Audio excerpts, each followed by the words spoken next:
안녕하세요. 오늘은 민수기 4장을 한번 같이 살펴보겠습니다. 네, 안녕하세요. 여기 보면 레위 지파, 그중에서도 고핫, 게르손, 무라리 자손들의 임무가 아주 구체적으로 나오잖아요. 네, 맞아요.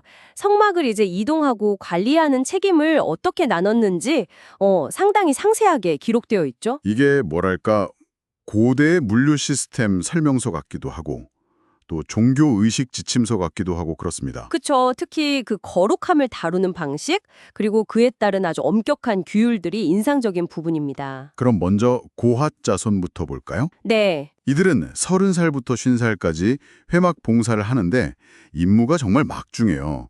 증거괴, 진설병 놓는 상, 등잔대, 금제단 이런 지성물들을 옮기는 역할이었죠. 네, 가장 거룩한 물건들이죠. 근데 여기서 진짜 중요한 점은 고핫 자손들이 이걸 직접 보거나 만지면 안 됐다는 거예요. 아, 직접은 안 된다. 네.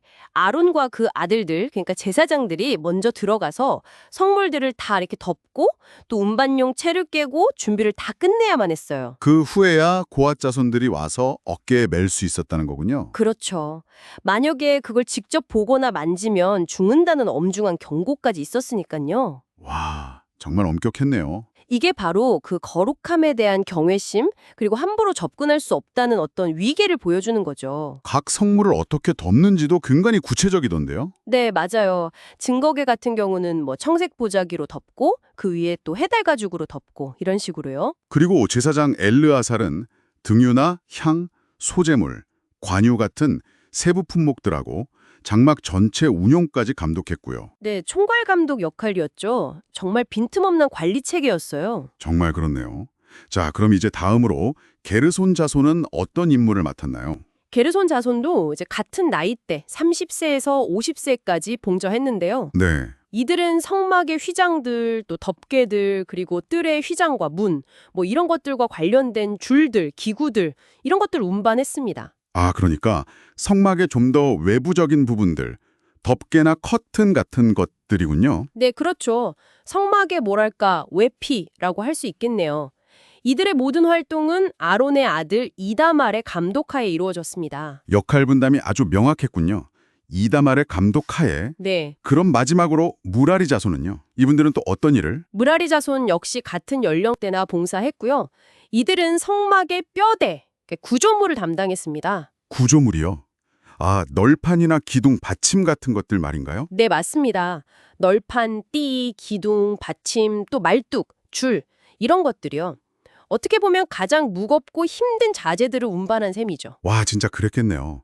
성막의 골격을 다 옮기는 거니까요. 그렇죠. 그래서 아마 육체적으로는 가장 힘든 일이었을 수도 있어요. 특히 무라리 자손의 경우는 운반할 모든 기구의 품목을 딱 지정해서 맡겼다는 점도 눈에 띄더라고요. 네, 맞아요. 그만큼 책임 소재를 분명히 한 거죠. 누가 무엇을 옮기는지 정확하게. 이분들도 역시 이다말의 감독을 받았고요. 네, 게르손 자손과 마찬가지로 이다말의 지휘 아래 있었습니다. 자, 이렇게 각 가문별로 임무가 주어지고 나서 실제로 봉사할 수 있는 인원을 파악하잖아요. 30세에서 50세 사이 결과를 보면 고핫 자손이 2,750명, 2,750명. 게르손 자손이 2,630명, 네. 그리고 무라리 자손이 3,200명. 이렇게 해서 총 8,580명이었어요. 총 8,580명. 적지 않은 숫자네요. 네, 성경은 이들이 각자 맡은 일과 책임을 따라서 계수되었다고 기록하고 있죠. 그러니까 여호와의 명령에 따라서 아주 체계적으로 조직이 구성되었다는 걸 보여주는 숫자입니다. 오늘 이렇게 민수기 4장을 쭉 훑어보니까 이게 단순히 물건 옮기는 방법에 대한 이야기가 아니라 그렇죠. 그 거룩한 대상에 대한 어떤 경외심, 그리고 공동체 내에서의 체계적인 역할 분담, 또 각자에게 주어진 그 책임의 무게, 이런 것들을 보여주는 것 같아요. 전적으로 동의합니다. 각 가문별로 정말 세분화된 임무와 엄격한 규율, 이게 결국은 공동체의 질서를 유지하고 또 그 신성함을 보존하기 위한 뭐랄까 필수적인 장치였던 거죠. 네, 정말 그렇네요. 여기서 한번 이런 생각을 해볼 수 있을 것 같아요.